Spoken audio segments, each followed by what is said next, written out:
It's the Pete Sousa Show. Sports, Pete. Nobody tells our stories better than our clients. The difference is stark. I was rear-ended at a stop. I thought I was fine, and then once I got home, I realized it's a lot worse than I thought. I ended up having a ruptured disc. You say you're not hurting, and then an hour later, you're saying you're in all this pain. I just felt like most people would think that I was lying. And that's when I decided to call Daniel Stark. I owe a lot to Daniel Stark. They really got me what I deserved. The difference is stark.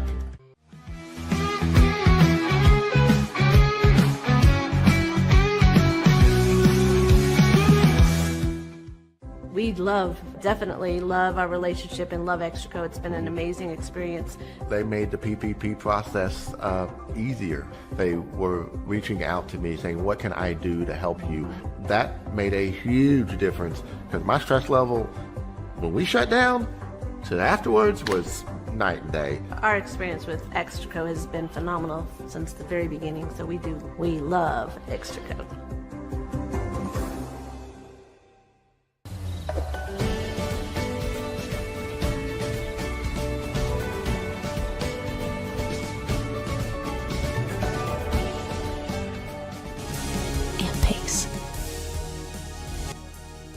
With Ease US makes studio quality voiceovers for your videos online in over 149 languages and dialects. Never been easier to create professional grade videos and voiceovers. Try it today at easeus.com. That's EASEUS.com. Ease US. Hi, I'm Mitch, the co-founder of Cake, a sexual health and wellness company designed for today and designed for you. Yes, you. The entire product line can be found at hellocake.com, and it's also available in every Walmart near you.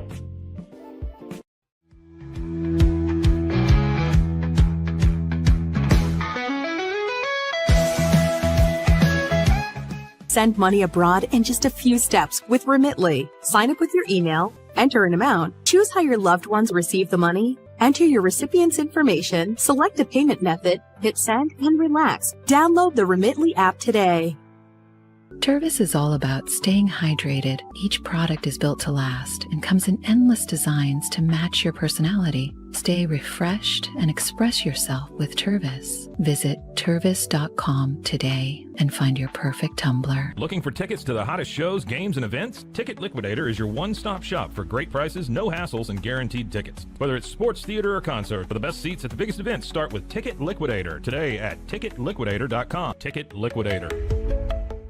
The U-Like Air 3, launched in 2023, ushers in a new era of sapphire ice cooling technology, offering nearly painless hair reduction in just 3 weeks. That's ulike.com. U-Like.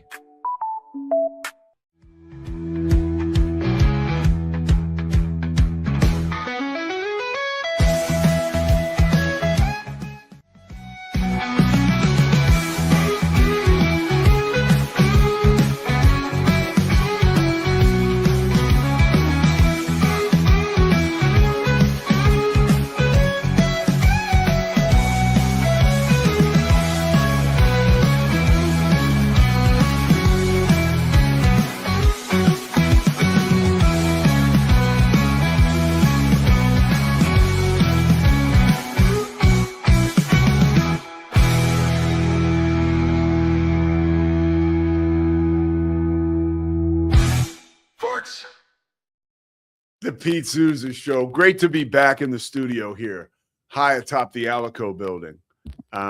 Pete Sousa, Scotty Swingler, Chris Visser, somewhere in Central Florida. I always like to make it out like he's the missing link. By the way, it was brought to my attention yesterday. I was doing a little thinking.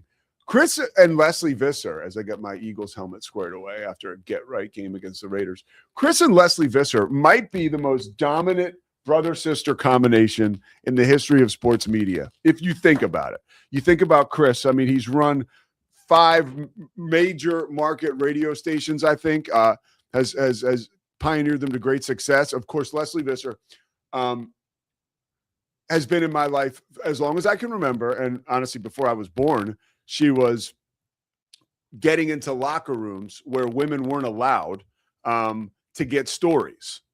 Like she was one of the handful of women, Great documentary, by the way, called "Let Them Wear Towels." It's on. You can find it on ESPN, but it talks about the work that had to be done before women journalists and beat writers could be allowed in men's locker rooms. Took a minute, but Leslie Visser was one of the first. And Chris Visser, I mean, come on. The guys, I wouldn't even call this riding into the sunset, right? We're over here, we're dominating. We got Darrin Smith today, University of Miami, a Bermuda Triangle member, only person in the history of football to win 2 Super Bowls and 2 college national championships. Obviously, he had a great career with the Cowboys. So we'll talk to Darrin Smith at around 10:30. We begin today. By the way, I began in the we have like a little break room here, and they I was going into the break room. You got to remember, okay? Now, I'm going to throw the hat on today.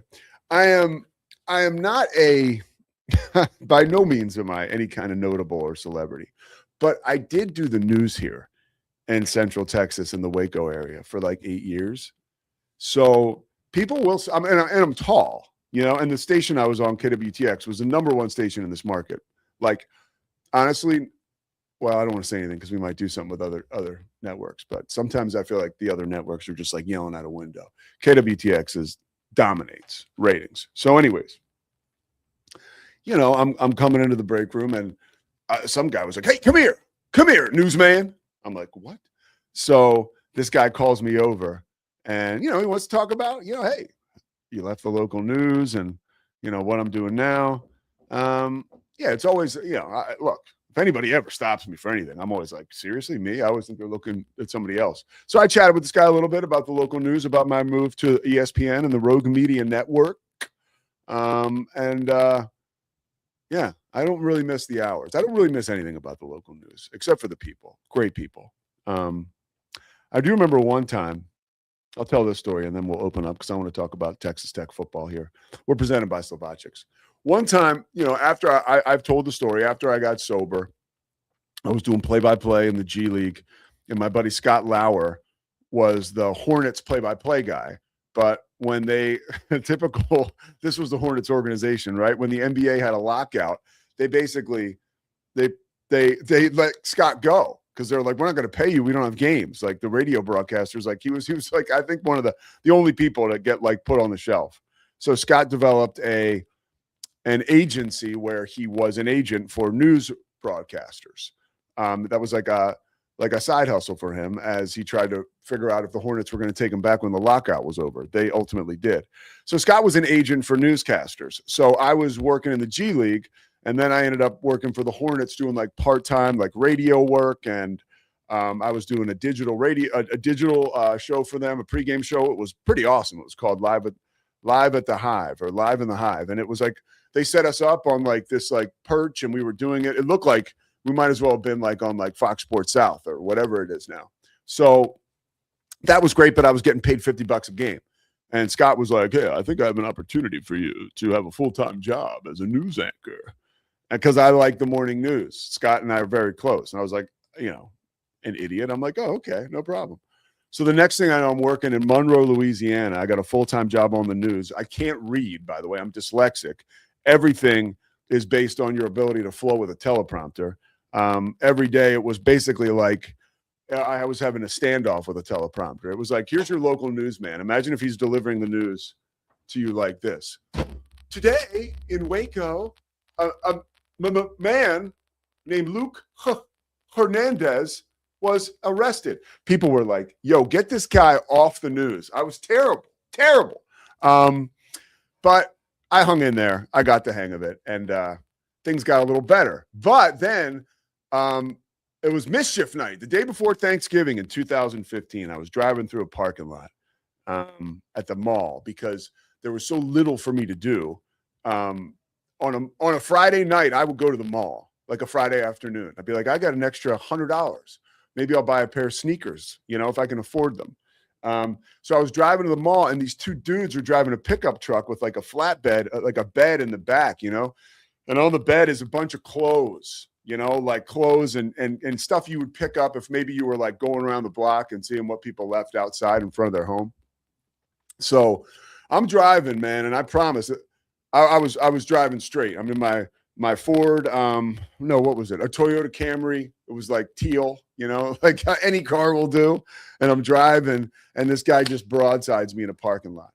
So I get out of the car. I'm like, man, I get out of the car. This, I promise, was not my fault. I get out of the car, and a guy jumps out of the pickup, grabs a couple of things. He's a passenger. Jumps out of the pickup, grabs a couple things on the bed that was in the back, and just starts walking off. He's got clothes over his arm. And the driver is there, and the driver gets out of the car. Now I'm yelling at the guy. I'm like, hey, you can't just leave. Like, you need to stay here, and he's kind of hemming and hawing whether he's going to leave.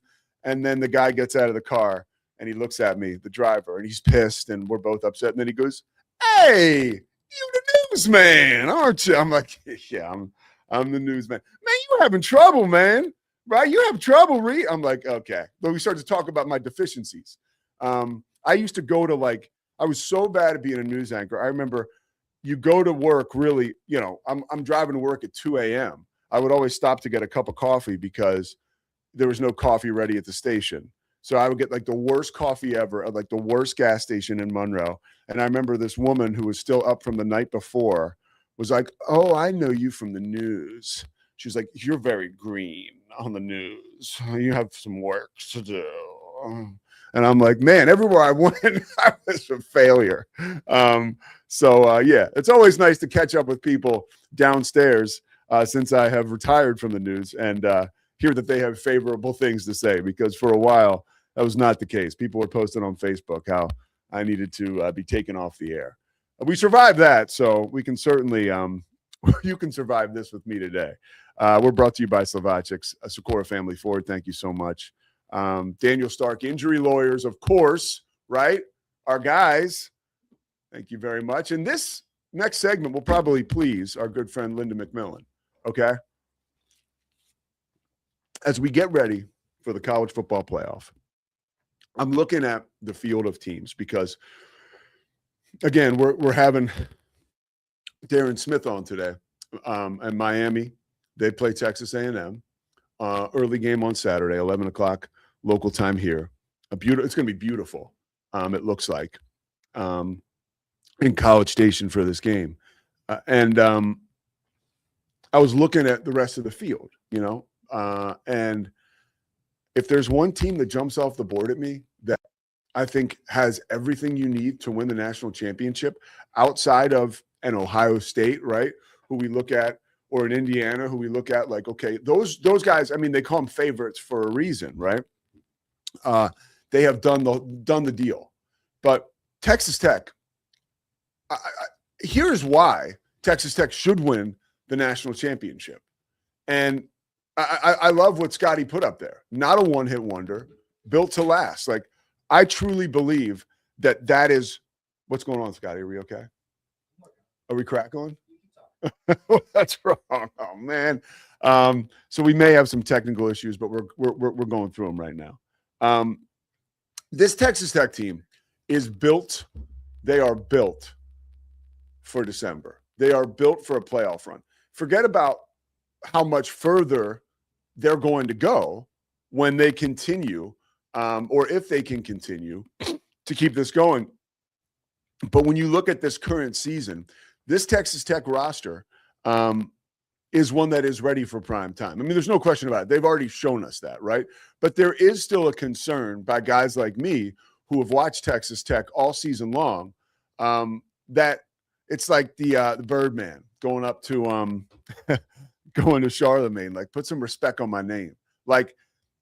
Three guys. Now we're getting respect nationally if you're Texas Tech. I mean, yesterday, check this out. All-American teams are released. On the defensive side of the ball, you've got two guys who are first-team All-Americans for Texas Tech, David Bailey and Jacob Rodriguez. And then you have a second-team guy who is A.J. Holmes. I mean, people didn't see that coming. And then Lee Hunter is a third-team guy. I thought it would be the opposite.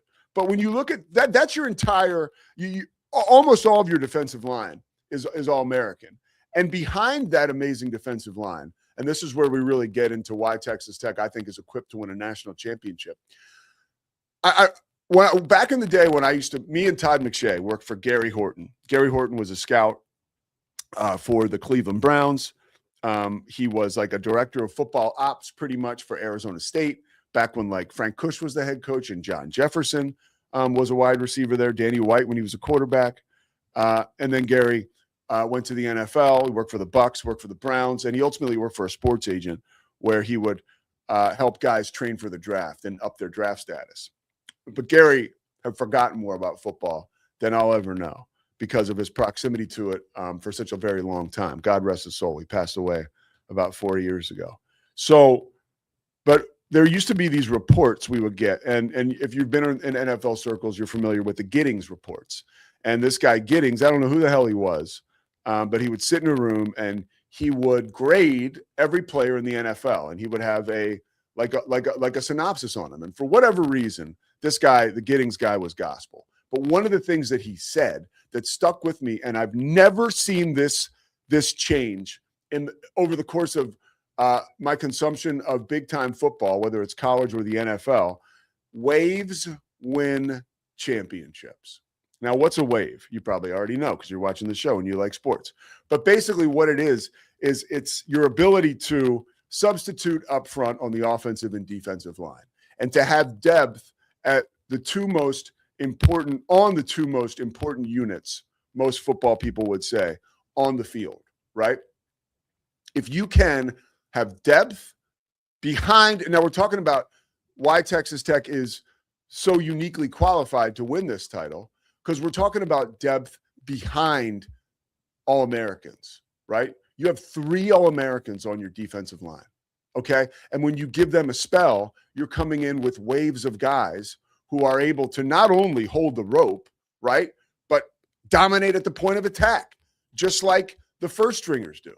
And when you have second teamers who can continue to dominate at the point of attack, so you can keep those guys who are so good fresh against an attack quite possibly like in Oregon, where you'll see tempo, it's not as though there's not a particular brand of football that Texas Tech's defense that is so wildly talented, right? And so incredibly coached by Sheil Wood. Like, there's not an attack they're going to see that they're not going to be able to stop. And when you think about their offense, it's basically the same formula.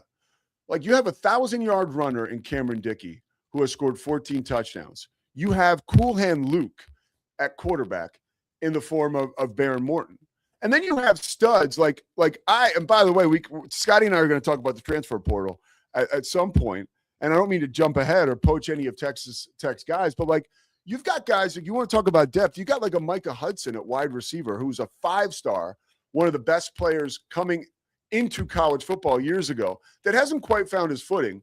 And honestly, with all the DJ Lagway talk about a possible transfer to Baylor, how amazing would that be if Micah Hudson were to come back home, right? Because he hasn't really been able to, let's say, find a strong foothold in that Texas Tech offensive attack, but he's still there, and he's still a guy that could make a huge play in this college football playoff, as far as I'm concerned. And that's the depth you're talking about. Like, you've got 5 stars now that are adding to the attack. And Texas Tech, as we well know, has just acquired the #1 recruiting class in the Big 12, right? Like, and close to the #1 all across college football. Like, underrated points about Texas Tech that you can't necessarily quantify with statistics, okay? But you can quantify with wins. This is a very physical football team. And I think that the country is going to be put on notice in the coming weeks. Again, I mentioned the line of scrimmage. Like, it starts up front. This is a nasty group of guys, right? A nasty group of guys. When I'm looking down at some of the stuff I wrote this morning, Romello Height, okay? I love how he plays what they call the dog position, right?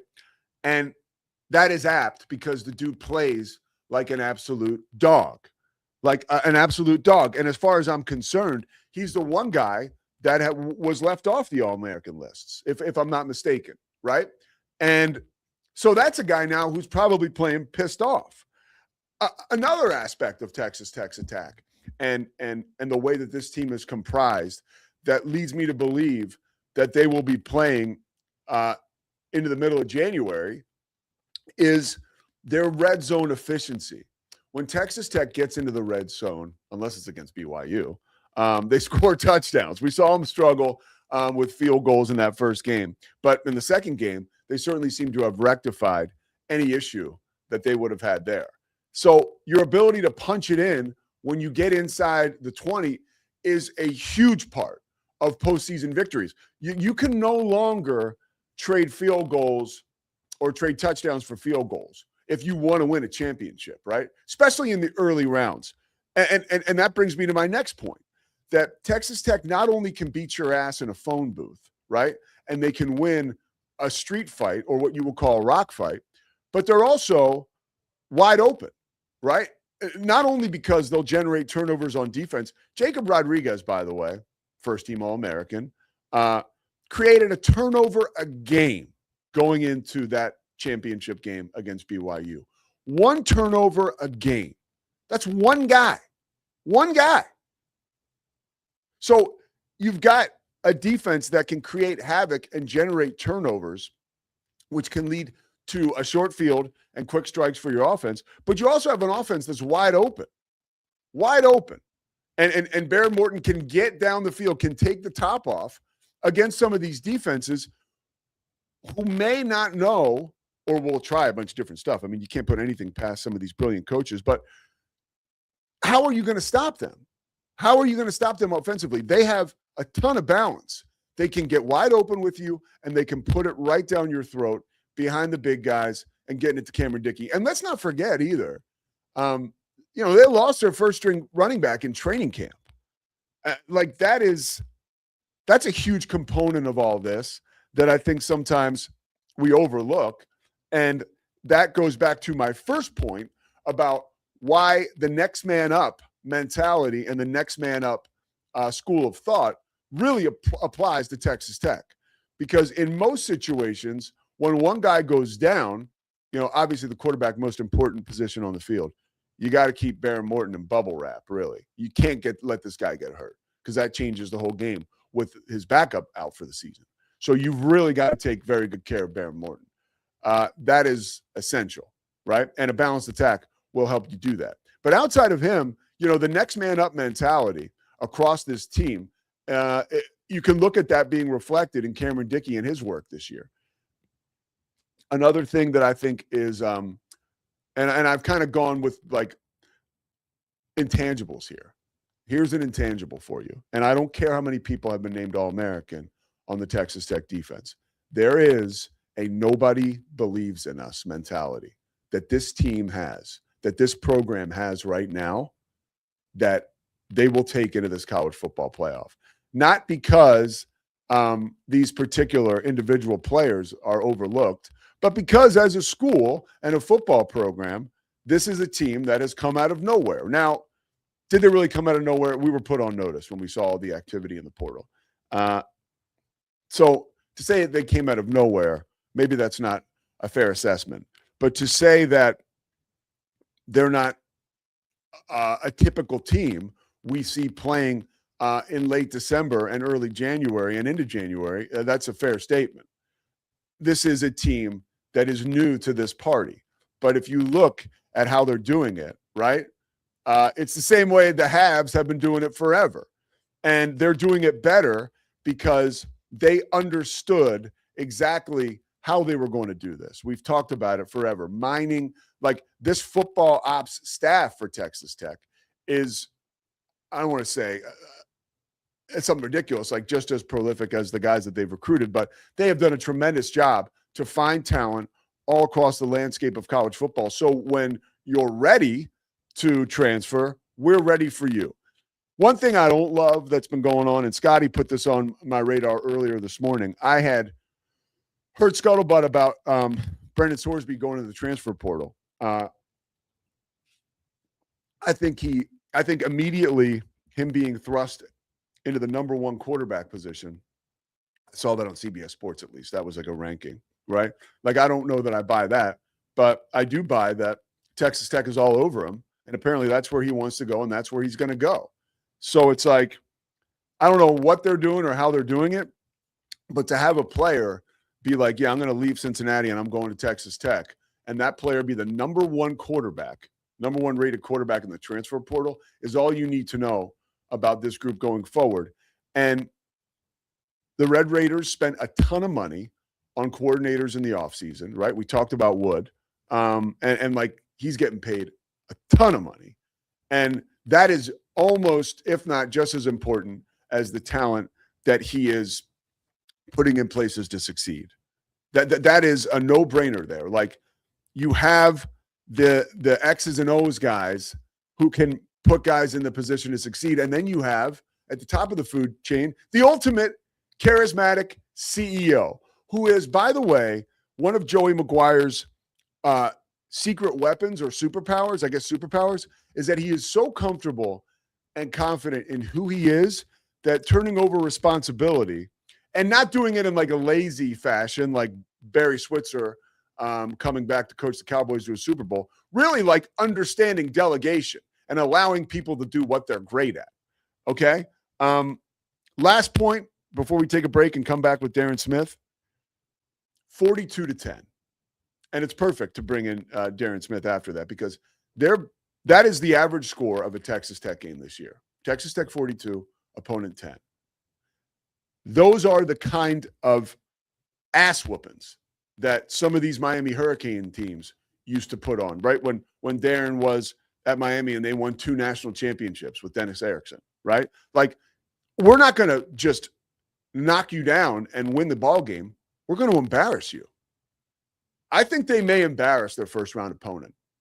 I mean, particularly if it's James Madison, but if it's Oregon, I really do. I think they will embarrass their first round opponent, and I think that will maybe let the rest of America catch up to the point where we already are. And I lied. One more thing. What's going on with this private equity stuff around college football, specifically the Big 12 and what we saw at Utah? That's because of BYU and Texas Tech. 100,000%. Like, it's really interesting, right? For a guy like BYU, for teams like BYU and Texas Tech, now you're in the catbird seat and other schools are chasing you, right? Really interesting stuff. All right, we'll get into more of the college football playoff later in the show, and also talk about the transfer portal. It's bananas. Next, we're going to talk to Darrin Smith. We're talking about a guy who has not only cultivated an amazing championship pedigree himself in college and in the NFL, and done it at the most elite of levels. He's also now putting guys in position to go to the NFL as he coaches now down in Florida, and he's also ready for Miami, Texas A&M. We're back on the other side of this break with one of the members of the Bermuda Triangle, one of my favorite linebacking corps probably of all time, right? But we're also presented by Slovakics. We'll be back after that. Overwhelmed by your inbox? Clean Email is here to help.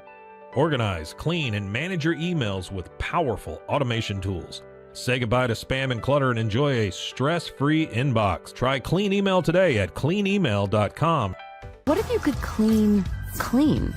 With bio-based formulas and deep cleaning enzymes. No dyes, phthalates, or mystery ingredients. Just powerful pods for your dishes and laundry. Now you can, with drops made clean, made to clean.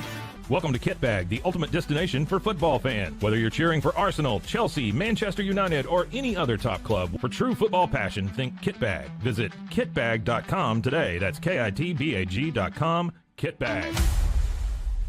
It's the Restore Clarity Focus Patch, my little secret weapon for staying sharp, focused, and on task. Each box comes with simple instructions inside, so you always know exactly how to apply it. Each patch lasts for 3 days. I love that I can wear it all day. Samsonite is the world leader in durable, high-quality luggage and travel accessories. Travel with Samsonite and pack confidence every step of the way. Shop now at shop.samsonite.com. Samsonite. At Tusane's, we understand that maintaining a healthy lifestyle can be challenging, especially in today's fast-paced world. That's why our mission is to make fitness accessible to everyone, anywhere. Visit Tusanes.com today and start your journey to better health. That's TOUSAINS.com.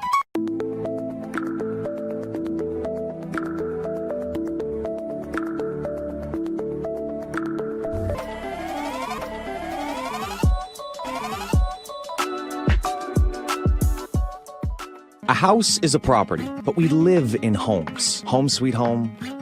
Homes where the heart is. We aim to deliver the best home buying and selling experience so you can spend less time real estating and more time living.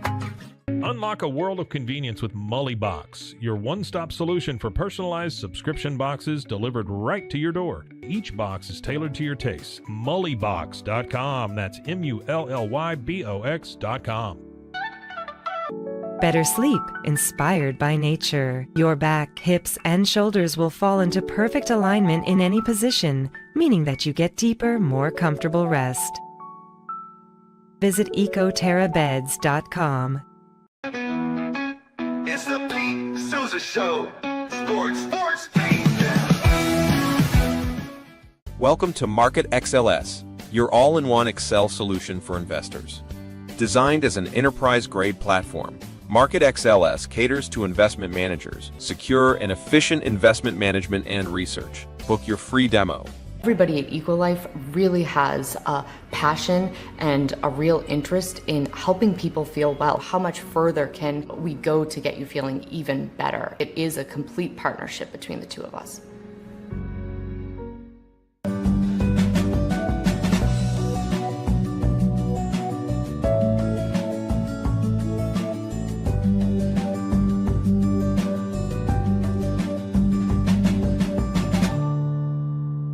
So all you have to do is tap your Popple to the back of someone's phone, like that, and they instantly get your social media and contact info right on their screen. They don't need an app or a Popple to receive your info. So get your Popple today and start impressing everyone you meet. Make it pop.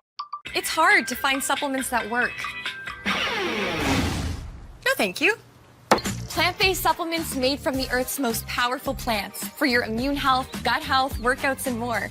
Find out more at auraorganic.com. Stability.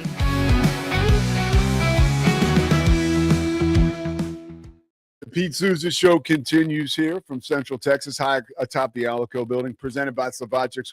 And we have an esteemed guest right now waiting in the wings that we're going to bring him on. This is Darrin Smith. And boy, this is a treat for us here at the Pete Sousa Show. To welcome, there he is, baby. I get to give you one of these. All right, I got to do the hands up like that. There you go. Darrin, man, thank you very much. Oh, my pleasure, man. Thanks for having me. Oh, I appreciate having royalty like you be here. I knew this, so I didn't have to look this up. Only player in history to win 2 national titles and 2 Super Bowls. That's it. It's you. That's it. It's a blessing, man. You know, I was very blessed, man, to be around some great players, man, and of some great teams. Fortunately, Jimmy Johnson recruited me to the University of Miami at the right time, where I was part of 2 national championship teams. But he also drafted me to the Dallas Cowboys, where I was also fortunate enough to be a part of 2 Super Bowl teams. So I owe a lot to Jimmy and a lot of the players that I was surrounded with as far as those awards. So.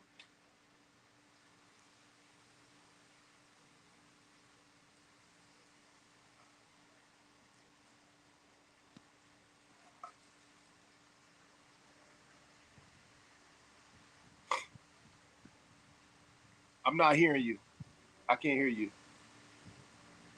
There you go. Sorry about that. So I grew up in Philadelphia. So we had like Temple, you know what I mean? And Penn State was too far away. The U was my team, and I'm sure you hear that a lot. But it really did. You brought a flavor to college football that was not there before. And that flavor came with domination. That swagger that we saw, the smoke when you guys came out of the tunnel at the Orange Bowl, what was that built on? Man, that was built on the back of like a tradition, It probably, man, you got to look back at the guys from who was on that 83 team when they beat Nebraska way back then. But it was the young pups who was on that team. It was the Melvin Brattons, the Alonzo Highsmiths, Winston Moss, Brett Perriman. Those dudes were like on the bench then, you know what I'm saying? But those were the guys that Howard Schnellenberger had brought in. And so when he started understanding how to recruit Miami, in particular with Miami, South Florida guys, that mentality started changing. And so by the time you saw Miami with the Melvin Brattons and Winston Mosses and Brett Perrimans and Testaverde and those guys playing, they had already developed that mental that mental toughness and that mental attitude of, man, we're going to go out there, we're going to whoop somebody, and we want them to know we whooped them, and we want them to remember that we whooped them. And so that's kind of been passed down from tradition. So, like, when I got there, you know, Randy Shannon and Winston Moss, those guys had just left. But they would always call back, and they would always challenge us.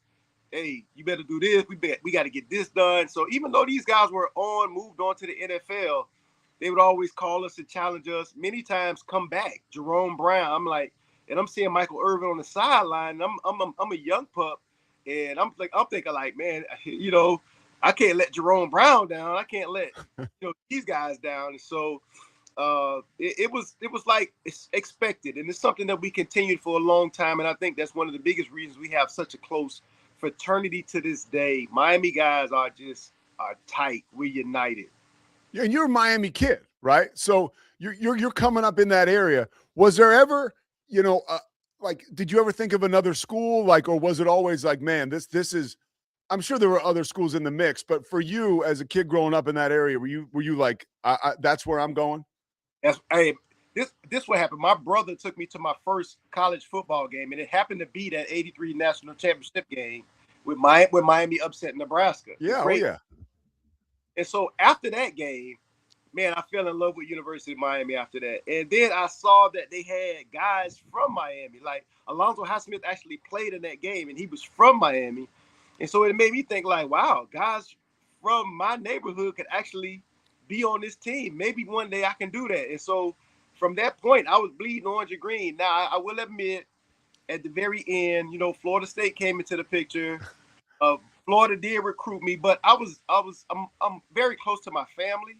And so I really wanted to be able to allow them to be able to come to my games. And so the way Jimmy Johnson did it, he kind of tricked me.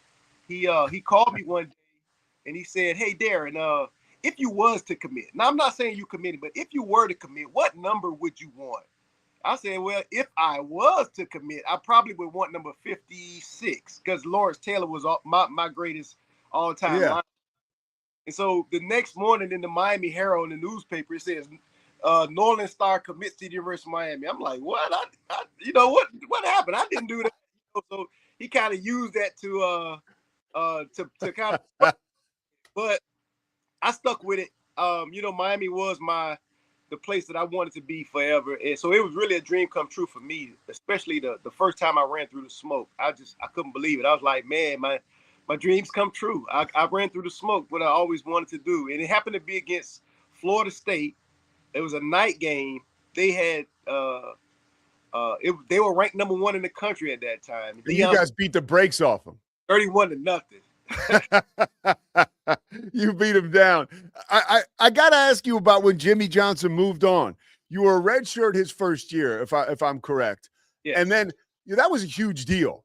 And just going back and watching all the footage like I watch, and I love all that stuff. He obviously, it broke his heart to leave Miami, but then, and broke your guys' heart too. But then Dennis Erickson comes. How did you guys keep it going? Like, how did that transition go so smoothly? Well, we weren't sure it was going to be so smoothly, but we had some veteran leaders on our team. I'll come right off of my mind is Bernard Tiger Clark. The year before, he had just won like Orange Bowl MVP, and then this change comes, and Dennis Erickson comes in, and he's looking at all of us running, and because he comes in while we're doing conditioning. And so I remember Bernard Tiger Clark went up to him and said, yeah, I understand you got a different offense, but don't touch this defense. Leave this defense alone. Leave it to us.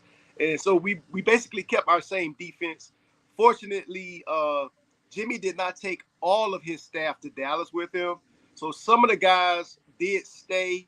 And so they were still able to implement some of the things that we had already had in store. So I give Dennis a lot of credit. He was willing to look at what he had, what he wanted to change, and what he saw that worked good at University of Miami. He left it alone. And so he was able to implement some changes to probably create, a very dynamic offense where you had Gina Toretta becoming a Heisman Trophy winner. So, but he knew to leave the defense alone. And so that combination really what allowed us to continue to go on and be successful at Miami.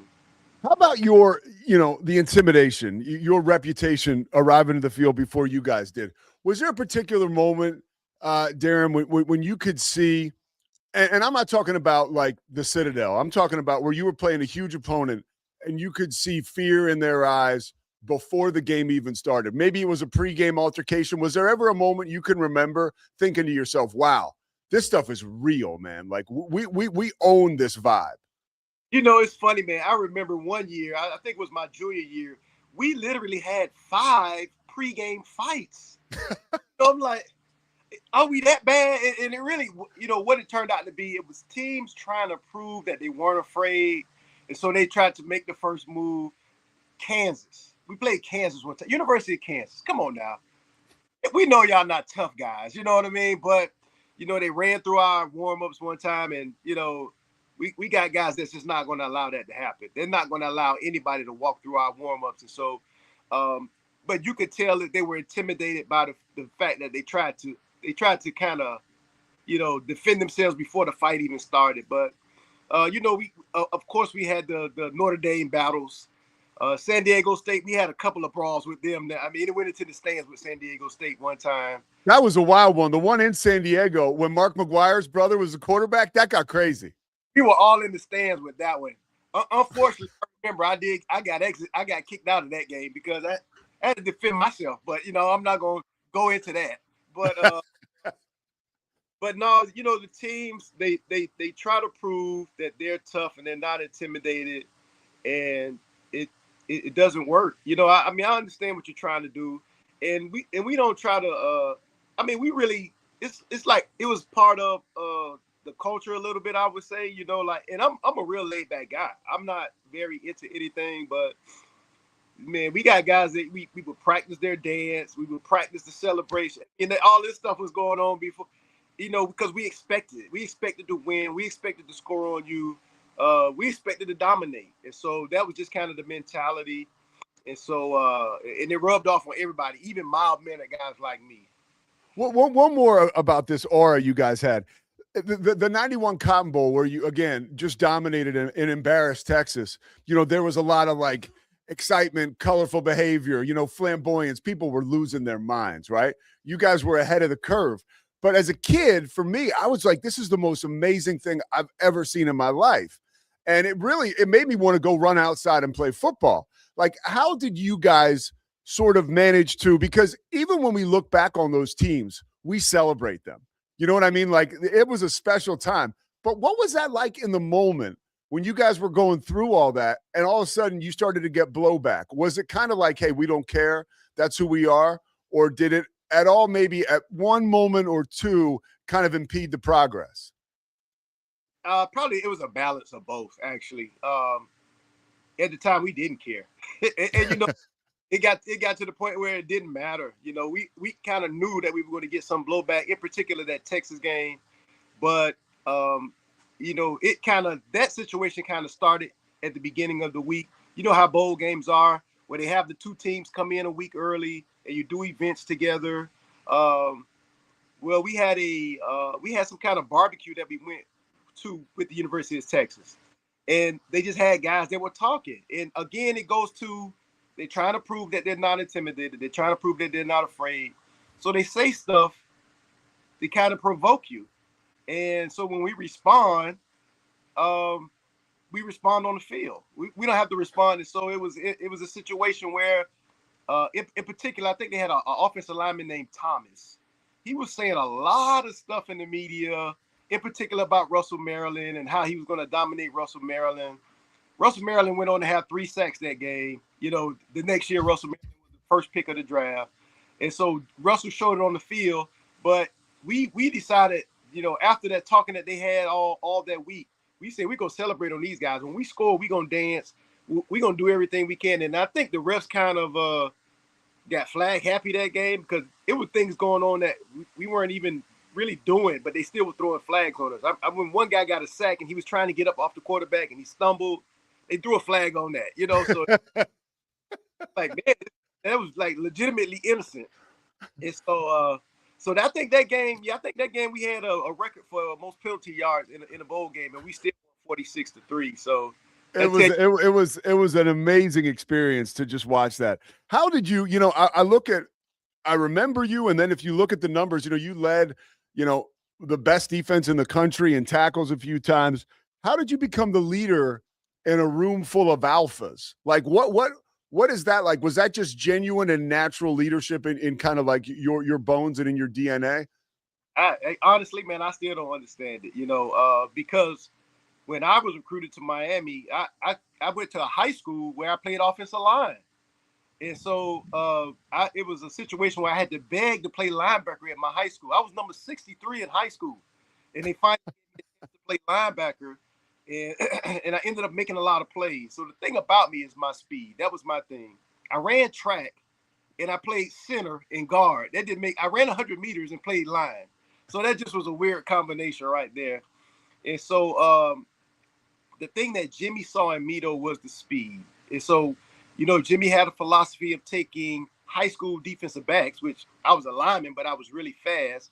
And he'll take a defensive back and make them a linebacker. He'll take a high school linebacker and make him a defensive end. And really, the most natural position is the plugger, the Russell Marylands and those guys. He will get the big guys. But everybody else that he built around it was kind of unconventional, but it was all about speed. And so with me, I just fit in perfect with that scheme as a weak side linebacker because of my speed. And so, man, I again, like you say, I just was, man, I was mainly a product of the guys that I was around. When you have Cortez Kennedy, Russell Maryland, Mark Caesar, Kenny Lopez, Shane Curry, when you have those guys, you talk about Hall of Famers, first round draft picks in front of you, it really allows you to play, man, and make tackles. And I had some great linebackers with me, man. I learned a lot from Bernard Clark, Maurice Crum, and Randy Shannon and Rod Cotter. And then I had the chance to play with two of the greatest teammates ever with Michael Barrow and Jesse Armstead. Those two guys, they pushed me and I pushed them. We pushed each other, to really be the best. The competition wasn't against any other linebacker. We competed against each other. And, that's what made us better. We wanted the most tackles every week. We wanted to make the most plays every week. And so I learned how to study from Mike. I see he would sneak and study, so I would sneak and study. I would be prepared.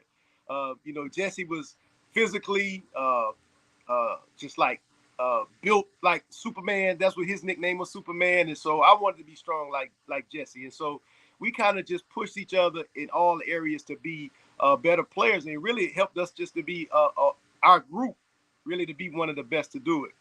I mean, dude, there's very few defensive units that have their own nickname in college. And the Bermuda Triangle is one that, that one has had legs and that will live forever.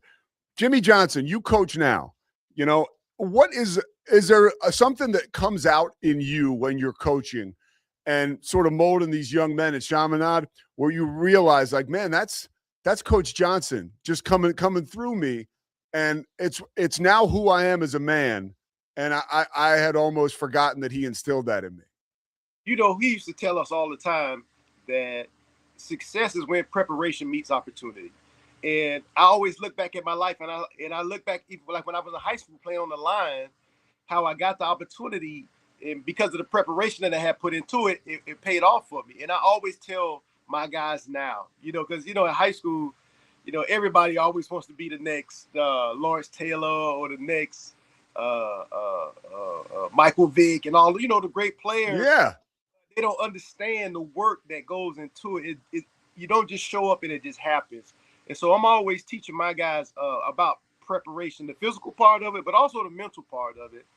And so I try to give them an advantage, me being a 12-year NFL veteran and, really having a lot of experience. I really try to, in a way, cheat for my guys to understand what it really takes to get to the next level. And we've been fortunate. We've had quite a few guys from our high school at Chaminade Madonna do it. One of the great ones that's out there right now is Jeremiah Smith in Ohio State. He was a couple of years ago, but he was a guy that when you looked at him, you were just like, wow, this kid is different, and we knew it then. And his preparation and his focus and all of those things that he had, you could see he already had it. So when he went out there as a freshman, none of us on our staff were surprised at what he's doing right now. One more about old school Miami, and then we'll get into today. And I promise I won't keep you too much longer. Those talks that Jimmy would give the night before the games. I've heard, you hear about. I heard Ed Ogeron recently say he would sneak in so he could hear it because they were just that amazing, right? Like, what were those like? Those talks that Jimmy would give on a Friday night. I guess the rumor is I've heard that it was just him and you guys. Everybody else was out. Yeah, that was really. Jimmy had a great way of building your confidence. You know what I mean? He would make you feel. I tell you what, he would make you feel like nobody could beat you. He would always tell you you're the best prepared. You're the best conditioned. He would always make you feel like, oh, okay. So it would give you a hope. Even I remember the night before we played Notre Dame, and it was a Thanksgiving game. And I think Notre Dame was number 1 at the time, and we had a bad loss that year. I think we lost to BYU. No, was it? But did you open with BYU the Ty Detmer year? Right, and so I just felt like nah, I don't know if this team can beat this Notre Dame team. But he made us feel like we're unbeatable, and we went out there and we took care of that team. I mean, to the point where we converted a 3rd and 31 with Randall Hill, But no, I really, and even in the NFL, man, Jimmy was the same way. I remember we were going to play the San Francisco 49ers one game. They had beat us earlier that year, and everybody was really doubting us because at that time, the Super Bowl was either between us or San Fran in the NFC. Yes. So they beat us pretty good earlier that year, and Jimmy called into the radio station and said, "We will win." You could put that in 3-inch letters. You know what I mean? Like that is such a big confidence booster for your team. It's like the head coach calls into an interview, interrupts it, and win, and your team hears about it. And I really believe he did it on purpose for us. You know what I mean? And we went out and we won the game and went to the Super Bowl that year again. So when you look at your career in the NFL, like, and playing for Jimmy, playing on those Super Bowl teams, I mean, and you were a huge part of those teams, how special was it? If there's one thing you remember, one thing that you can draw from that Dallas Cowboys run, coming off your Miami run too, you're a big part of that. Like, you've got winning in your bones. Like, what do you pull from those memories that really sticks out to you now, being a part of an NFL football team that was like the goddamn Beatles? Like, it was pretty crazy. I was sharing with one of my good friends recently. He was asking me the same type of question, but I told him that the secret sauce to those teams were our best players were our hardest workers. So when you see a Troy Aikman there early, when you see Emmitt Smith in the building early, when you see Michael Irvin not only in the building early, but staying late, running extra. And when you see Deion Sanders and Michael Irvin going over routes and coverages and stuff, sneaking extra film, man, how could I let those guys down? Who am I? I know these are our guys. I know these are our players. And then you add a Charles Haley to the mix, and Ken Norton Jr. and the list can go on and on with that group that we had, man. But and that's why even when Jimmy left, and we were all sad to see him go, but even when Jimmy left Dallas, the reason we were still successful because our team was player led. Troy did not let down the standards. Emmett did not let down the standards. Charles, he didn't let us just, okay, Jimmy's going, we're gonna do it the other guy's way. But and I give Barry Swiss a lot of credit. He knew just to come in and just leave everything alone. You know what I mean? They allowed him to say, okay, let's punt on 4th down. But other than that, leave everything. All right, one more on your career, and then I want to ask about the A&M game. When you leave Dallas, right, you had this amazingly charmed existence in the NFL and in college. How did you keep the fire burning at some of these different NFL organizations that weren't quite just as historic or prolific as the college program and the NFL team you had played for. Was there anything, did you notice, was there a come down or like almost like a hangover? Like, man, this is a little different here. No, everywhere else was a little different, honestly. And and sometimes it was frustrating because I was used to winning, and I was used to the best players being the hardest workers. Yeah. But everywhere else I went, it wasn't like that. I will be honest. Everywhere else, the best players weren't always the hardest workers. Sometimes the best players were the worst guys, and so that's why. After Dallas, I was not on another Super Bowl team, and we've had some good teams. I was on a very good New Orleans Saints team. Like, for example, New Orleans Saints. We turned things around in New Orleans. They went from the year before I got there, they were 3-13. The following year, we go 10-6, and we actually beat the St. Louis Rams, who at that time was the greatest show on turf.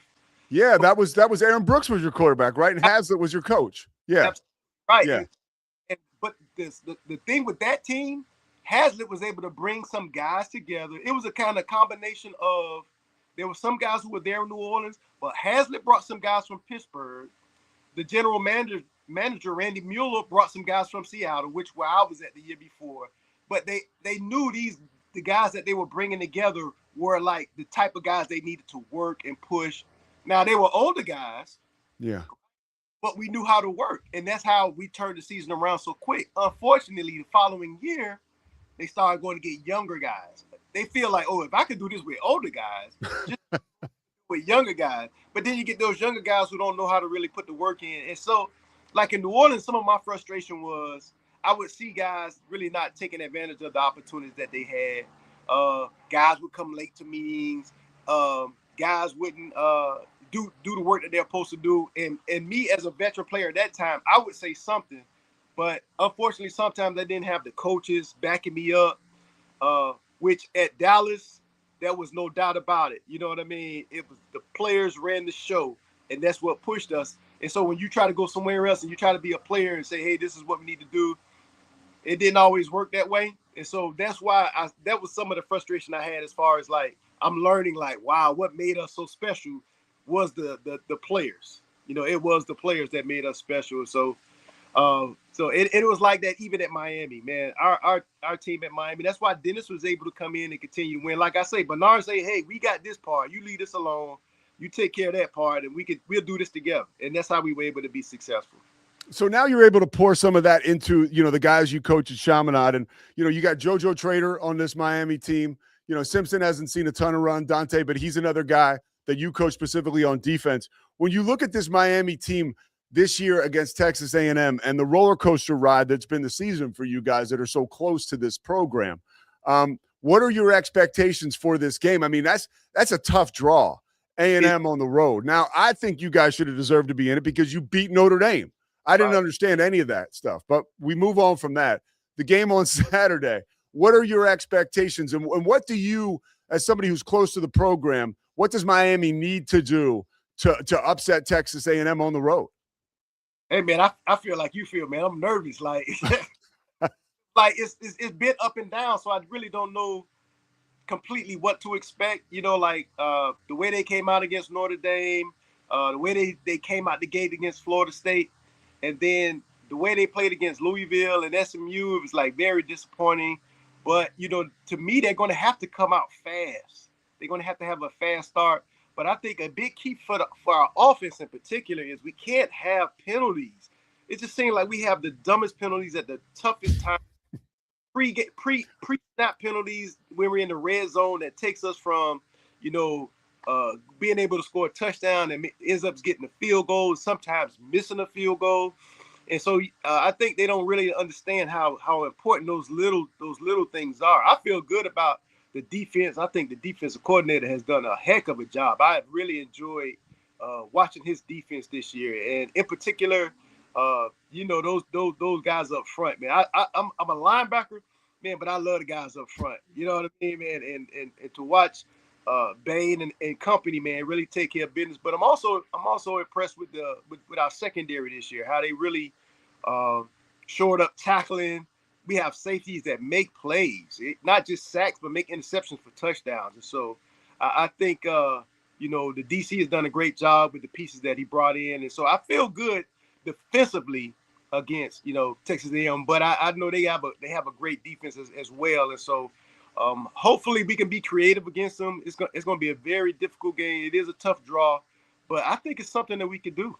As a road team from South Florida, it's going to be a beautiful day in College Station on Saturday. It should be like 70 and sunny, at least the last I checked. But like, does the early start help you guys maybe, or does it hurt? Like, any thoughts on that as an experienced, you know, Hall of Famer?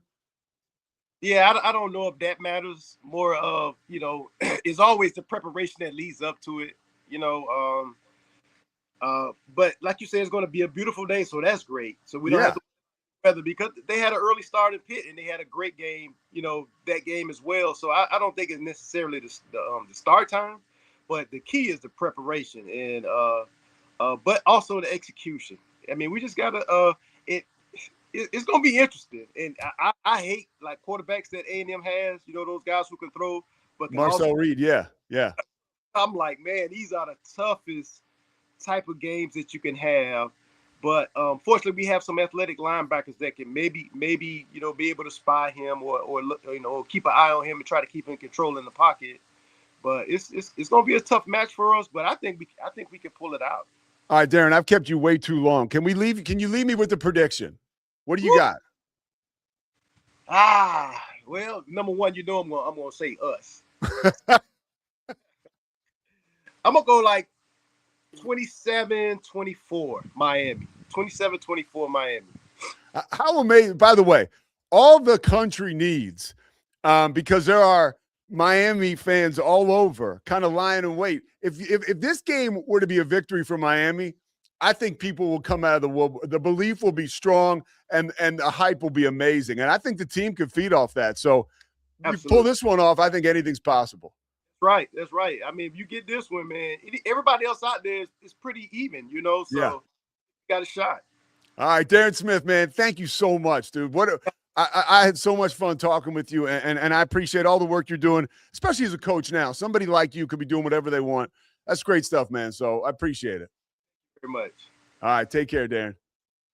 Man, I mean, if you weren't paying attention, I was beyond excited to talk to Darrin Smith. It's pretty cool when you get to meet guys that were heroes when you were young, and they turn out to be just as cool as you had hoped. And forget about the talent that guy had. I mean, but that really is cool to, you know, there's like life lessons and all that, right? Like, you know, the hardest workers were the best players and the team was successful. Like that should go for anything in life. And the preparation, right? Like if you are prepared for something, you are confident around it. And also too, like if you're a mentor to somebody and you've seen them put in the work, like the Jimmy Johnson thing, like tell them how ready they are to go. Because clearly that can help. You know, just what I pulled from that. All right. We'll be back on the other side of the break. We're going to talk about the transfer portal. It's bananas. I was going to tell everybody how we were going to fix the Raiders, but we'll have to wait for tomorrow to do that. By the way, Sean Alexander tomorrow, former Alabama. I mean, come on. I think he was the 5th pick in the draft by the Seahawks, and he was definitely an MVP in Seattle. So Sean Alexander is going to join us to talk a little bit about Alabama's game coming up this weekend that everybody is going to be ready for against OU. We are ready to talk transfer portal when we come back. The Pete Sousa Show is presented by Slovakia.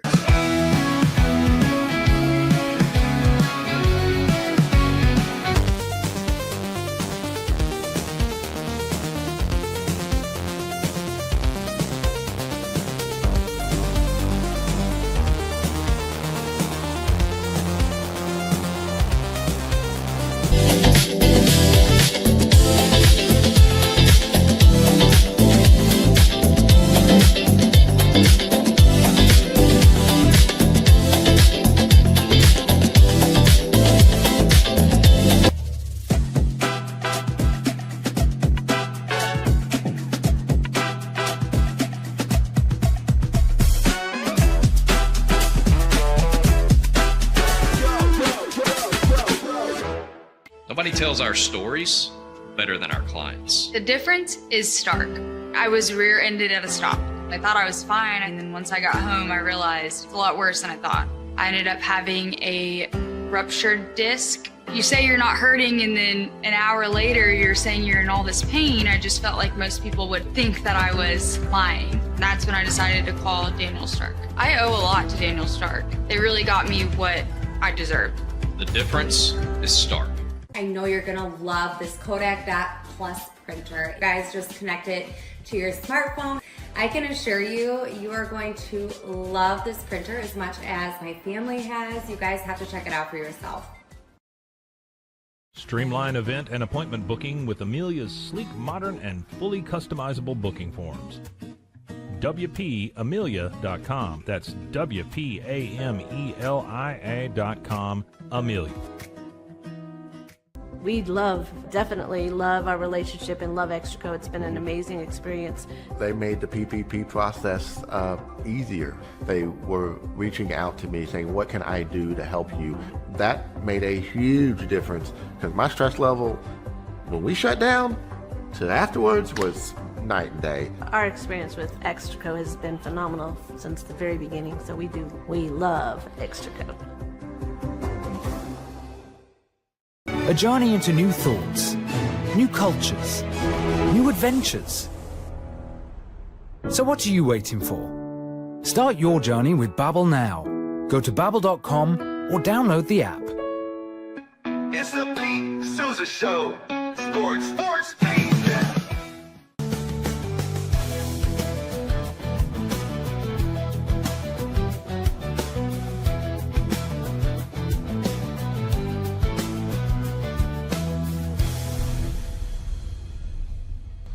It's not just a glove, it's a 44 Pro. Crafted with dedication, made for performance, and built to last. Get your custom glove today at 44pro.com and experience the 44 Pro difference. That's 44pro.com, 44 Pro. Cleanse your body of accumulated toxins and embark on your wellness journey at your own pace. At Global Healing, we provide premium supplements to help your body heal naturally. Start your healing journey today at globalhealing.com and organichemp.com. Introducing Muck-Off's classic pink bike cleaner, powered by revolutionary nanotechnology that breaks down dirt and grime on a microscopic level while protecting your bike's delicate finish. us.muc-off.com. At 4U Health, we believe wellness and lab testing should be accessible, inclusive, and yes, fun. With our tech-powered at-home lab test, you save time and money while feeling your best. 4U Health. Visit 4uhealth.com today. Stability.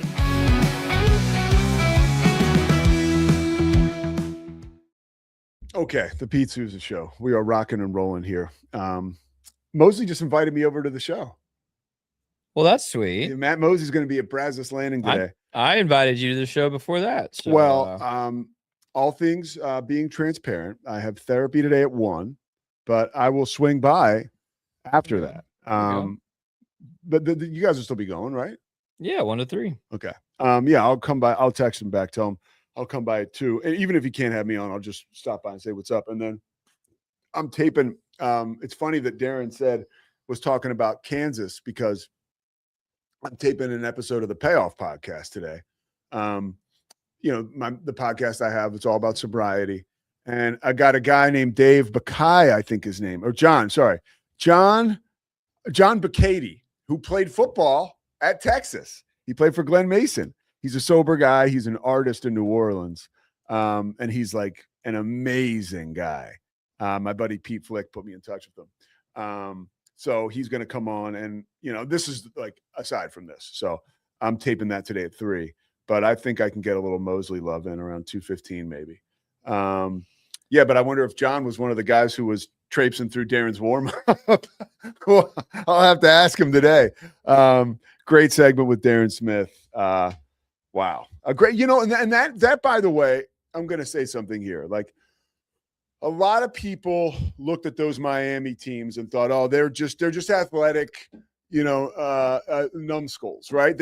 Jimmy Johnson just recruited like these amazing athletes. Cause honestly, like Miami's a private school. It's looked upon as like, an elite institution down in Florida. And it was like, oh, okay. Like sort of like Georgetown, right? Like we're compromising who we are as a school to get these guys on the field and to have success athletically. Like that to me, honestly, I think that was just racist.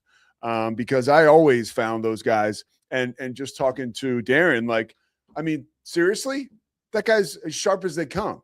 And it's not like again, when given opportunities, right? I mean, look at him now.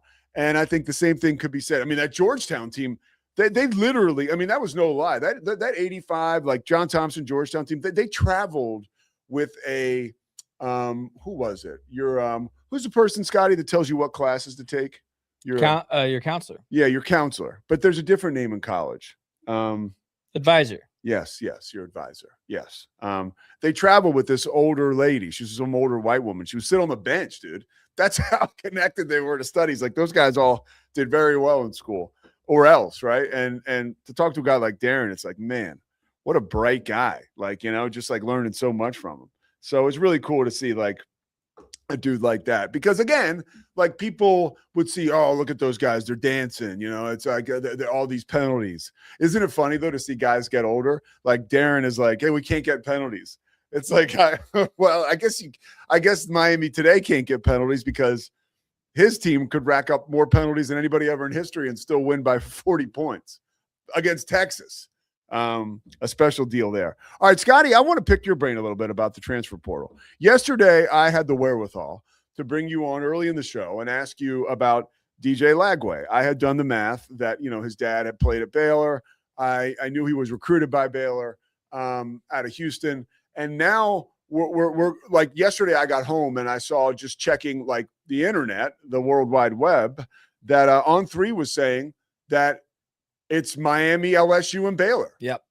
Top three. What have you learned? What can you share? I'm not asking to compromise any of your sources, but what have you learned and what can you tell us about the DJ Lagway sweepstakes, as you have so aptly titled it? Yeah. Well, you know, some of this is about other dominoes falling into place, right? So what teams want who? So we know with 99.9% certainty that Brendan Sorsby is going to be at Texas Tech.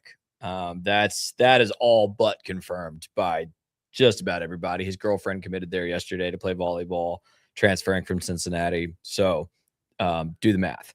I love it. You know, she's getting paid probably more than the average volleyball. Yeah, for sure. So, you know, I had mentioned Tech might be interested in Lagway, but I think they're going to go with Brendan Sorsby. Indiana is between Drew Messmaker and Sam Levitt. I think that's going to be really interesting to see. Of course, Drew Messmaker, I think people kind of assumed he would just follow Eric Morris to Oklahoma State. That would make a lot of sense, but apparently Signetti wants Messmaker, and apparently they're talking to Sam Levitt as well. Where Sam Levitt ends up could influence this decision, Pete, because I think LSU is also interested in Levitt. And so obviously if LSU signs Levitt, then they're not also going to sign DJ Lagway. So there's a few moving parts here. If LSU gets Trinidad Chambliss. Correct. He's got to be granted another year of eligibility. Okay. He has applied. We will see if the NCAA grants his waiver.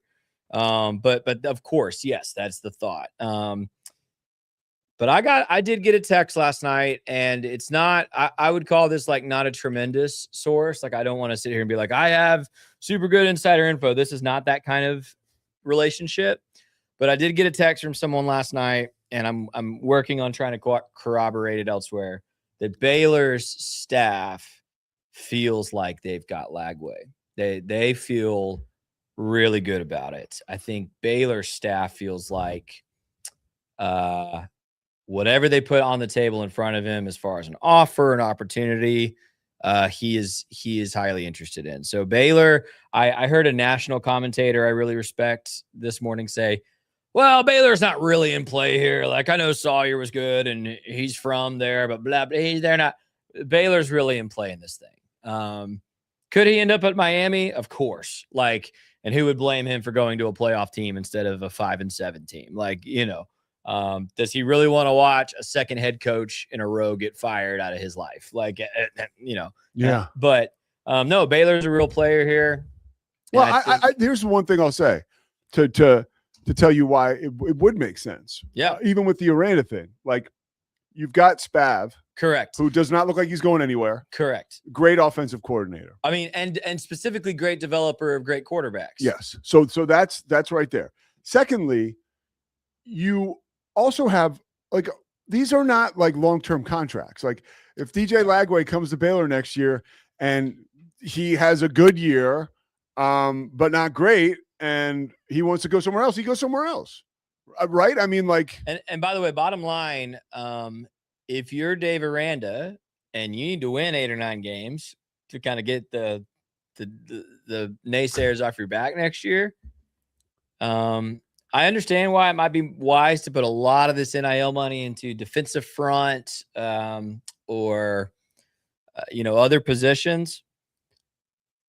But you also are going to need a quarterback. You're in the Big 12. Like, you're not going to win games if you don't have a good quarterback. I mean, DJ Lagway changes the complexion of this entire situation. Completely. Well, and who knows how DJ Lagway sways other guys in the portal. Another star receiver, a offensive lineman, heck, a linebacker. Who knows? Like, if you can get a former number 1 quarterback in the class, a former 5-star, who has proven something in the SEC. I know he was not great this past year and he was injured all season, but like 2 seasons ago as a freshman, I mean, he went out there and balled and beat some good teams. Like, he's proven he can play.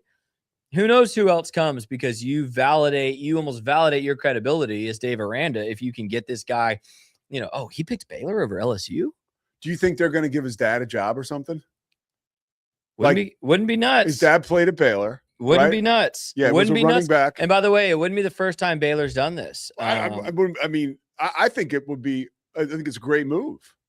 I mean, Matt Rule did it to get Raiola at Nebraska, who's also in the portal now. Yeah. Baylor, by the way, infamously, I don't think you would have been in Waco yet. Scott Drew hired John Wall's high school coach. When Baylor thought we were getting John Wall at Baylor, he was a verbal commit to Baylor before he signed with Kentucky. And Scott Drew hired his high school basketball coach as part of the attempt to get. And what happened when he went to Kentucky? Oh, we kept the guy on staff for a couple seasons. Yeah, really? Yeah, we did. Yeah. Who was it? Do you remember the guy's name? It's right on the tip of my brain, but I can't remember. No. Well, I'm sure the guy was probably a good recruiter now. Yeah, absolutely. But my point is, it's not hard to imagine Baylor hiring a former Baylor Bear player to come be, whether it's, I doubt it would be on the coaching staff, but a football ops role or whatever. What do you know that you can share Yeah. about Lagway's dad and his relationship with the university, if there's anything you do know? All I know, I don't know anything I think beyond what is pretty publicly known. I don't know him personally or people that know him personally. But here's what we know. He's a huge Baylor guy. He's not just a guy that played here. I mean, so I don't know that. So what do you know about? You can find countless photos on his social media or online of him bringing all his kids to Baylor games. I mean, DJ grew up at Floyd Casey and then McLean Stadium. My dad texted me when DJ was a sophomore in high school and said, DJ Lagway just walked past me. He's 16 and he's already a grown man. We need to get him to Baylor. Like, so do you think, by the way, he grew up rooting for, I mean, I talk all the time about how I grew up at every Baylor game. Yeah. Like, I don't know that DJ was at all those games like I was, but same kind of deal. He grew up at Baylor football games all the time, rooting for Baylor. You can find all the photos of him dressed in Baylor gear with other former Baylor players. I mean, I wonder if this is a phone call from RG3. Bro, I almost said that yesterday on the show. Yeah. I almost said, I bet he's involved. I bet, because think about it. Why wouldn't he be? Well, I mean, yeah, because it's almost like, look, dude, I got this nudnik behind me on the wall. Like, Brian Bosworth was my hero. Like, he could do no wrong as a kid just because of how he was such a powerhouse at Oklahoma and Seattle. Christy got me a cameo from Boz last year. I'm in my mid-40s. I remember that. I was losing my mind. I was losing my mind. Yeah. So if I'm DJ Lagway, Yeah. the proximity to RG3 and a phone call from him means a lot. He won the Heisman Trophy there and was, what was he, number 4 pick in the draft? Second pick in the draft. Yeah. After, aside from injury, the guy might still be playing. Who knows? Rookie of the year. Yeah. So there is, man, the situation is definitely cooking a little bit. Scotty B points this out. I haven't mentioned this yet. That Taz Williams, I don't know if you saw this on Twitter, Pete. Taz Williams owns Twitter. Baylor receiver who is about to start a podcast, apparently. We should maybe get in on that. But also, Taz was very vocal in his own recruiting class, getting guys to commit to Baylor, kind of the vocal leader of that class two off seasons ago. He is very publicly. He already tweeted a photo I saw of him and DJ after a playoff game, hugging in the middle of the field and said, "Come home, brother. Like, let's go." So Baylor's making this push hard. And listen, here's what I know about DJ. I do know this about his family. I don't think this is a kid that's just going to take the biggest check. I think this is a kid that first and foremost wants to be developed for the NFL, right? Like I think he wants to make a career out of playing football, and he's going to go where he feels like he can get into the NFL. But secondly, I think he values things like family and faith and culture inside a locker room. And you know, like, I'm not saying Lane Kiffin doesn't develop that. Obviously he does in a lot of ways. You know, I don't know what the locker room at Miami's like, but what I know about Baylor, even though the football's been bad lately and I've been critical of it, the culture in the building's amazing. Spav is a guy who will develop you into an NFL caliber player. Scotty B also pointed out here, and I thought about it a second ago. Where did Fernando Mendoza start his college career? Under Spav at Cal, right? You know, Heisman Trophy. So you combine those things with, like RG3 maybe being in your corner in your camp, an accessible like mentor kind of figure to you, being back home, being at the school you grew up cheering for. And if Baylor can get close on the NIL deal, which, you know, unfortunately, Baylor saved about $1.5 million, $2 million when all their big 4 stars decommitted a couple weeks ago before signing day, right?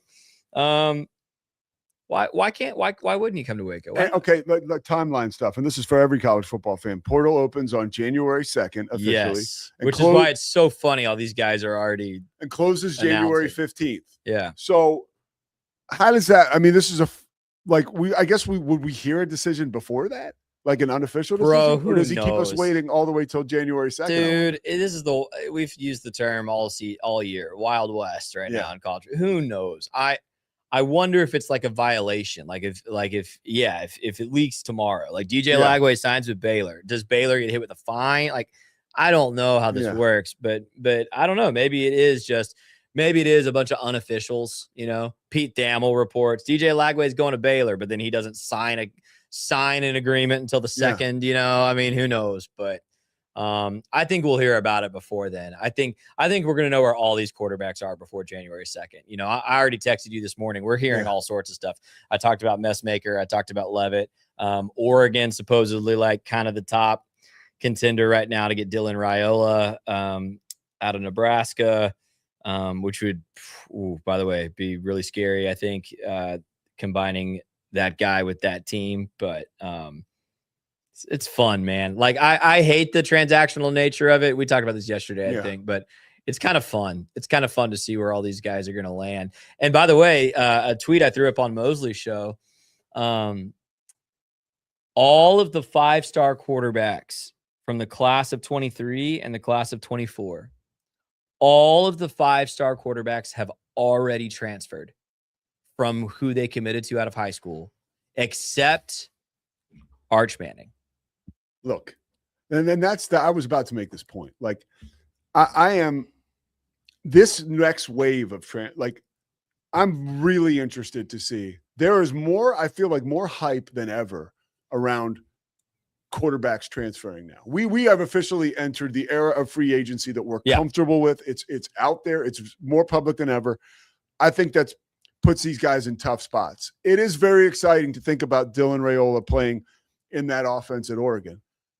But, and I'm going to say this, what if the kid's just not that good? You know what I mean? Like, what if he doesn't have, really, because we talk about the 4-star. I mean, people are saying that about DJ too, to be fair. Sure. Yeah. I mean, and what if he's not that good? Yeah. I mean, Connor Wegman was it still seems, although his team was great this year, and I'm not trying to be a dick about this, I had one of their games, but it still seems like he's just kind of hanging on. He doesn't strike you as like a 5-star. No, he's way less impressive than Sawyer Robertson in person and on the field. Right. Like, in my opinion. Right. So I'm just I think. But you know what though? Like, Wegman's a good example though. Like, some guys don't reach that ceiling, and I've argued with my friends for years that I think the way we evaluate and star grade high school athletes is terribly flawed. And I think we're about to really see that. I think Baylor's got a guy coming in out of high school right now that could end up being better than all these 5-star kids, depending on how he develops. So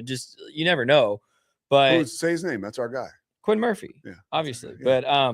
But the thing is, like, Connor's a great example, Pete. Like, and we talk about this all the time with NFL quarterbacks, and we don't talk about it with college quarterbacks. But now that there is kind of this, you can go play at multiple schools without much issue thing, we should talk about it. Fit matters way more than we think it does. That's why I worry a little bit about Messermaker, to be totally honest with you. Like, well, and it's why maybe he just needs to go to Oklahoma State. That's what I would do. Like, as good as Indiana's program is, and as great now, they've had Curtis Rourke. They made into an NFL quarterback last year, and Fernando Mendoza just won the Heisman. Like, that's a pretty good track record.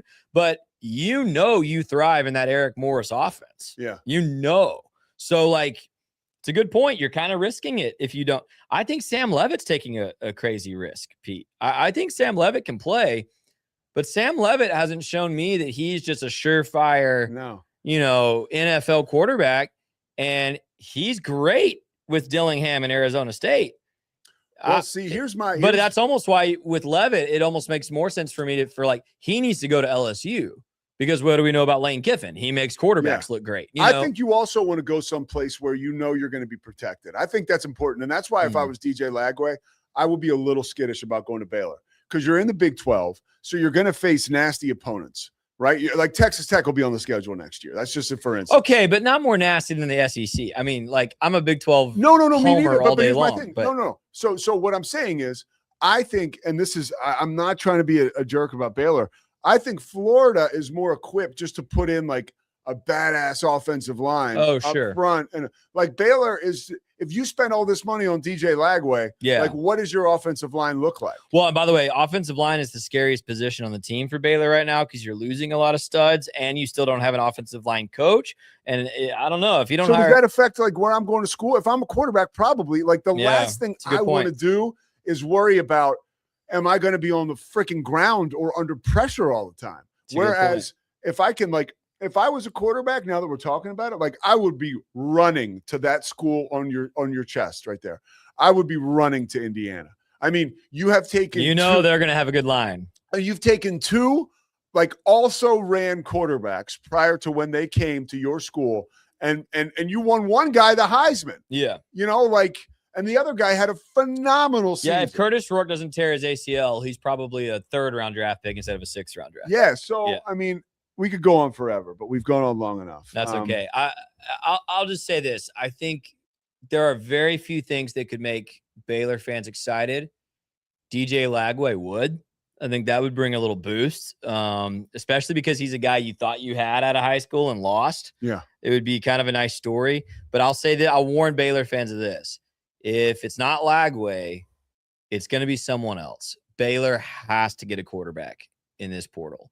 Yeah, but there's only one DJ Lagway, I think. There is only one DJ Lagway, but I would even say like the Michigan State kid just jumped into the portal. I'm forgetting his name off the top of my head. You got to go get someone who's made starts because I don't think this staff is convinced. And I'll just tell you, I'm not convinced. Baylor's got a starting quarterback in the Big 12 in that room. Would love to be wrong. But I think the most talented guy is going to be Quinn Murphy, and you really don't want to start a true freshman in this era of college football. What round will Sawyer Robertson get drafted in? You can say not drafted at all. He is going to get drafted. Okay. Him not getting drafted like literally just does not compute. But I think it's actually wild because I think at the beginning of the year he was probably like a 6th round projection. Mid-season, he'd probably swung up to like 1st, 2nd round in some people's eyes. And I think just because Baylor struggled down the stretch, and let's be honest, like he played worse down the stretch than early in the season as well. I mean, he might have slipped back to like 6th round at this point, Pete. But then would it shock you? He's going to the Senior Bowl. He's going to be at the Combine. The Senior Bowl is an opportunity. Would it shock you if he just like crushes Senior Bowl practice, tests really well at the Combine, crushes his interviews, and then ends up back in the 2nd or 3rd round? Like, no, that wouldn't surprise me either. He's got some serious holes on tape. I think he needs to prove that he can make throws at every level accurately. And that's hard to do at the combine. Maybe the Senior Bowl can help him do that. But he's going to test well. He's going to interview well. And, ultimately, when we saw it with Shadur Sanders, almost to the opposite effect. Teams at that position, especially when you're not drafting a guy to start day one, want someone who's going to come in, work hard, fill out the room, support the starter, watch film, can run a scout team and command people. Sawyer checks every box better than any other quarterback in this draft on that front. So they'd rather have a Phillip Rivers than a Cam Newton? Bro. All right. I've got a whole rant about this. We'll have to do it another time about the Phillip Rivers thing is scary for college football. Why? Tell me why real quick. Because in what world does a playoff quarterback from last year that you drafted, Riley Leonard, not capable of starting for your team, so much so that you have to go sign a guy out of a 5-year retirement? That's an indictment on developing quarterbacks right now in college football. Whoa. It is. Scotty. Combined with how Shadur is playing, combined with some others, it's an indictment. There's a problem in college football. Guys aren't being developed for the pros right now. Scotty Swingler. You can catch him on Please Bear With Me with Matt Mosley today, and he'll be back with me tomorrow. The Pete Sousa Show, sponsored by Slovakics. Sean Alexander will be joining us on Thursday. Woo! Thank you very much, Chris Visser. We will see you tomorrow. It's the Pete Sousa Show. Sports. We definitely love our relationship and love Extraco. It's been an amazing experience. They made the PPP process easier. They were reaching out to me saying, what can I do to help you? That made a huge difference because my stress level, when we shut down, to afterwards was night and day. Our experience with Extraco has been phenomenal since the very beginning, so we love Extraco. Show. Sports. Nobody tells our stories better than our clients. The difference is stark. I was rear-ended at 70 miles an hour. I was injured, had a concussion. The insurance company, they delayed. They were playing games from the initial conversation. They weren't going to help me. The biggest thing I learned through this is that you can't go through this alone. I called Daniel Stark. They were going to help me, and everything was going to be all right. Daniel Stark got me 10 times the insurance company offered. The difference is stark. Show. Sports. Our professionals are not only experts in managing urgent concerns, but also in providing top-notch preventative health care. We're proud to connect pet owners to a vast network of licensed veterinary professionals, ready to address any immediate concerns. Book your first appointment today. Nalgene Outdoor has been your trusted companion, fueling adventures and helping protect the planet. We're committed to reducing waste, improving access to clean water, and providing simple, safe, and sustainable products for you and your family. NALGENE.com.